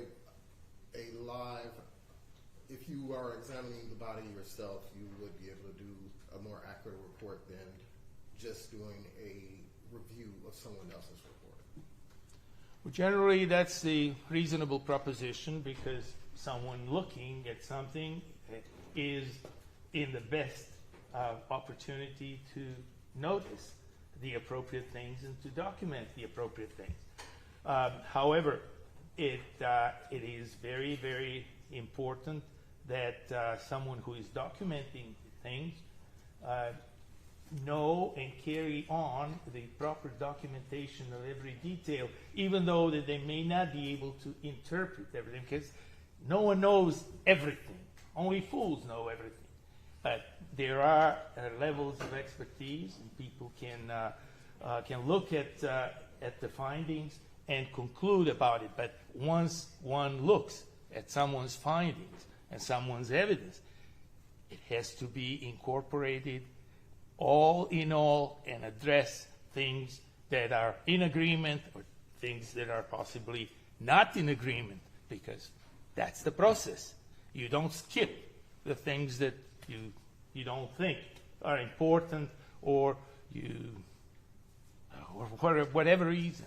Everything has to be there for someone who is secondarily reviewing, and if they are generating a report, the report should include everything that is mentioned there as evidence, whether they agree about the value of that evidence or not. In the past, how many times have you had to correct Dr. Schmidt? Objection. Relevance. Your Honor, just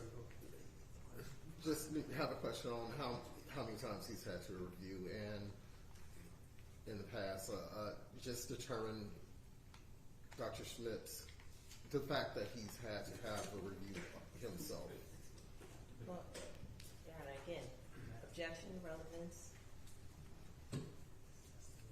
Because, it goes outside the scope of his opinion. I could hazard to say Dragovich probably thinks Dr. Schmidt's always wrong.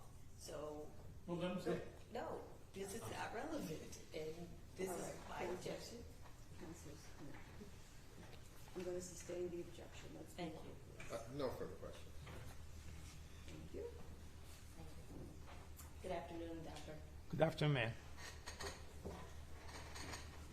Now, when Mr. Patterson contacted you about Dr. Lowe's report. Isn't it true that he just asked you for a second opinion because Dr. Lowe was not in the state of Michigan at the time? I don't know why he asked me for a second opinion, because I told him there is. Okay, you've answered my question. Thank you. He's got to finish the question, the answer. You cut him He off. said he didn't know. No, but you cut him off. All right. I know it's been a long trial here, but let's try to keep a little decorum. Yes. All right? And please let people finish the answer before you. Well, Your Honor, the witness had answered my question, and I was preventing him from running off. Well, please let people finish their statements. I Thank will, you. Your Honor. Ask your next question. What was the cause of death in Dr. Lowe's report? Position, compression, asphyxia.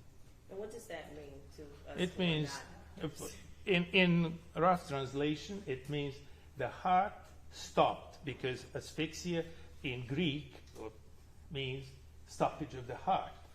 The heart stopped because of the pressure and position of someone's body that could not oxygenate properly due to that position and compression.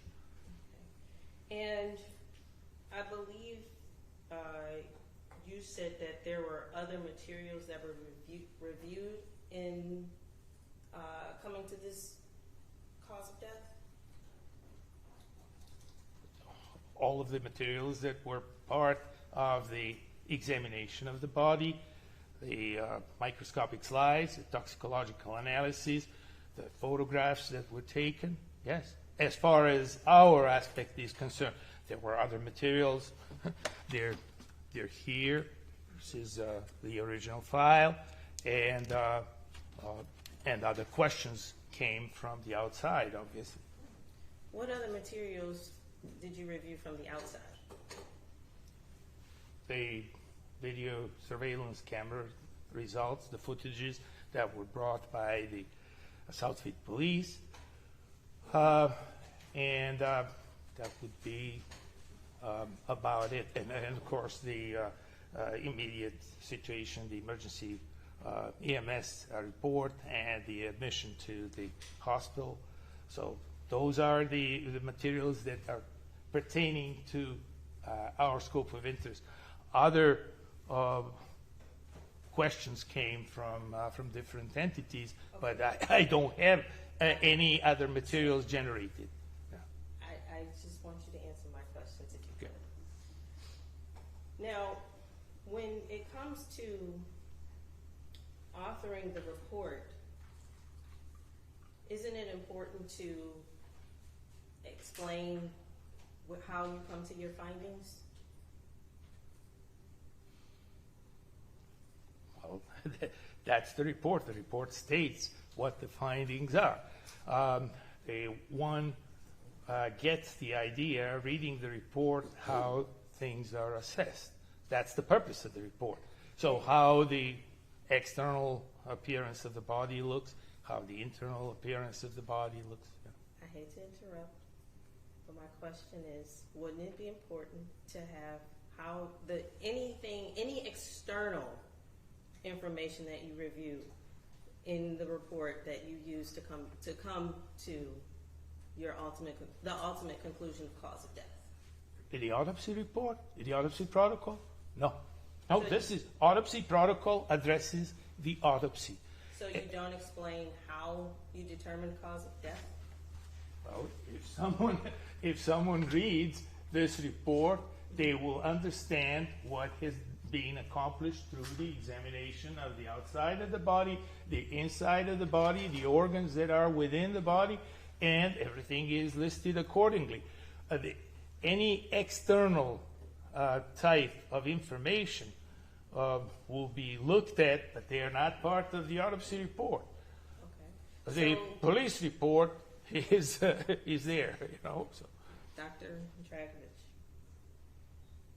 what information is in the autopsy report that leads to the conclusion that the death is positional asphyxia? The findings, the autopsy findings. Specifically, what are those? the presence of blood in the lungs, the absence of other injuries, and the information in our investigative report that is part of the file of what happened, what is being reported. So we have separate investigators report. So the circumstances of how the decedent died is also taken into consideration, but not included in your report. They are not described in detail in the report, but they are described in other documents that are obtained by our agency. Okay. And your separate report, does it include information that Mackenzie Cochran was held down by multiple guards? Yes. Okay. And is that what Dr. Lowe took into consideration when she determined the cause of death was positional asphyxia? Yes. And because of the position that Mr. Cochran was held down in, that eventually caused his death, correct? Well, that resulted in his death because of the critical position that he was placed in. Yes.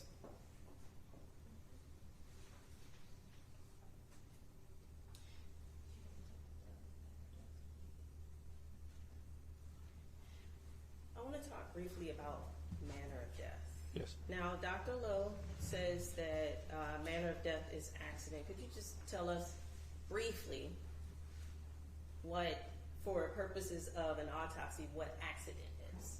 Accident is a category of manner of death where death results from untoward or unintentional acts of another person's acts of nature, like volcanoes, tornadoes, acts of God.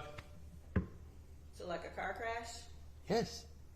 A car crash where someone is driving a car at the regular speed or high rate of speed, impacting someone crossing the street or crossing the road, or striking another car or something that is untoward effect of someone's acts of actions. What's homicide? Homicide is a category of death where death results from purposeful act, demonstrable purposeful act of another person or persons. If I may explain further. Nope. Okay. You can redirect, okay? Enough. So if homicide for manner of death is loosely defined as death at the hands of another, would you agree or disagree with that? Absolutely not. Because that's a nonsense. That doesn't give anybody any idea what actually happens. And this is why I wanted to expand to explain the things. I just need you to answer my question. So. It's your question, your answer. Thank you. Thank you. Now, when does a case fall into indeterminate? When there is no way to determine because there is no enough information about the circumstances surrounding someone's death. It means an open case. Okay. And regardless of manner of death, Dr. Lowe's opinion was positional asphyxiation as the cause of death for Mackenzie Cochran, correct? Of course. And you agree with that, correct? I agree with that. And that's because part of your consideration was the fact that he was held down by multiple guards. Yes, ma'am. Thank you. You're welcome. Was it because he was resisting as well, sir? Objection leading. Well, not that. What could it be because a person resisting as well? Well, of course. So if there was no resisting, then there'd be no issues, correct? Well, there would be no need for anybody's intervention if there is no confrontation. So you wanted to elaborate on when you were explaining the definition of homicide. Yes, sir. Right. Thank you. The example of homicide, the example of a purposeful act, is someone loading a gun and shooting a gun into someone. There are several purposeful acts in this. If someone takes a 2x4 and bashes someone's head, and they die. That's an example of homicide. Someone takes a knife and thrusts into someone's body once or multiple times, which is a purposeful act.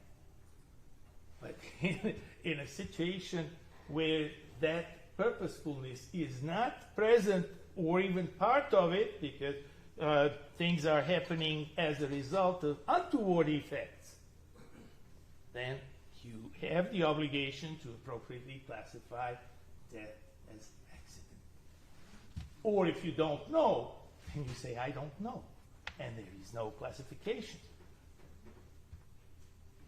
Nothing good. Thank you. No questions. No questions. No, we're done. What? No, we're done. You get direct, cross, redirect, recross. I didn't get recross. Oh, I'm sorry. Yes, I apologize. I am so sorry, Ms. Logan. This is not. You're used to him being called by people who call him. Yeah, I know. I Objection. understand. I apologize. I am so sorry, Ms. Logan. Please go ahead. I believe when Mr. Elder asked you if Mr. Mackenzie Cochran had not been resisting, then there would have been no prone restraint or prone positional asphyxiation. Of course not. Well, what if he's not resisting, but someone's holding him down? Objection, Judge. That, It's a hypothetical, Judge, that she knows is not evidence. Well, he's Still an ask. expert, and I'm allowed to ask hypotheticals. And I do believe the video supports that. And I'm trying not to get too into the facts in front of the jury, but I do believe there's a portion of the video that supports that Ms. Mackenzie Cochran stops resisting, and they're still holding him down. Judge, the jury can, the video speaks for itself. yes, if I have to say it one more time, the video speaks for itself. It does, Your Honor. You may ask the question that you Thank you. had asked, repeat it for the record so the doctor can answer. What if the decedent is not resisting, but someone is still holding him down? Prone. This does not happen out of the blue. Someone has to be there to apply pressure to hold him down for a reason. So you're taking something out of context, something that someone is applying some pressure there to hold him down, and he's not resisting. He might have become unresponsive by that time. Well, Dr. Dragovich, Oh. you're going beyond my question. My question is, decedent is on the ground, not moving, not resisting, not fighting, and he's being held down by multiple people. Could that result in positional asphyxiation? Asked and answered, Judge, many times. It was not answered. She may not like his answer, but he answered it, Judge.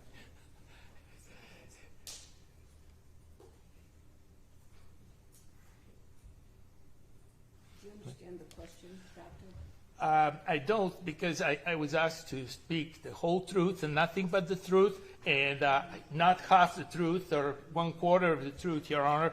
And here are questions coming up that make no sense to me. Okay. If you don't understand the question, then just say so and.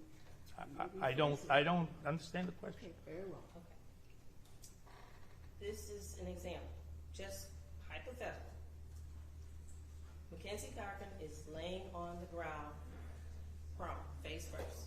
He's not resisting, not anything, but someone is on top of him, not on top of him, but applying pressure on his body, holding him down. Could that result in positional asphyxiation if he cannot breathe? Sure. Thank you. Thank you. Thank you, Dr. Dragovich. You may be excused. Thank you, Your Honor.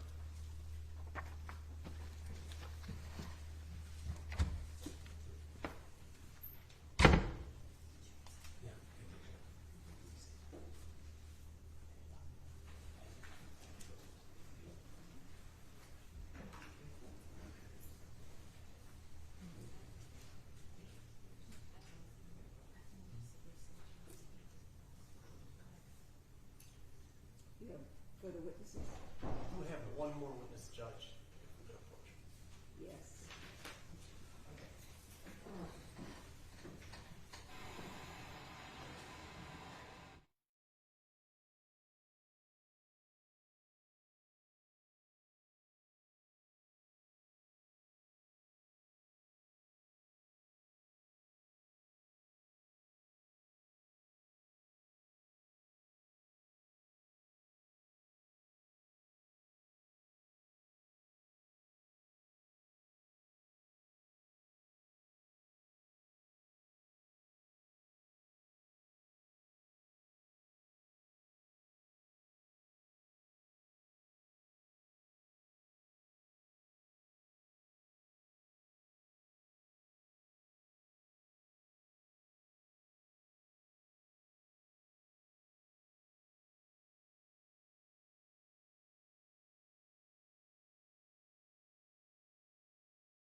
defendants have one more witness, but unfortunately that witness will not be able to, was not able to be here this afternoon, so he will be here tomorrow morning. So we will resume at 8:30 tomorrow, and that I believe will be the final witness. Unless you have any, are you anticipating any rebuttal witnesses? As of right now, no. Okay. So hopefully, that will be the final witness, at which time, we will then have closing arguments, and then I will instruct you on the law. And we will choose 12 of you to begin deliberations at that time. All right? Once again, I caution you not to discuss the case with anyone, not to listen to any news reports or read any articles about the case. And I will see you tomorrow morning at 8:30. Have a good evening.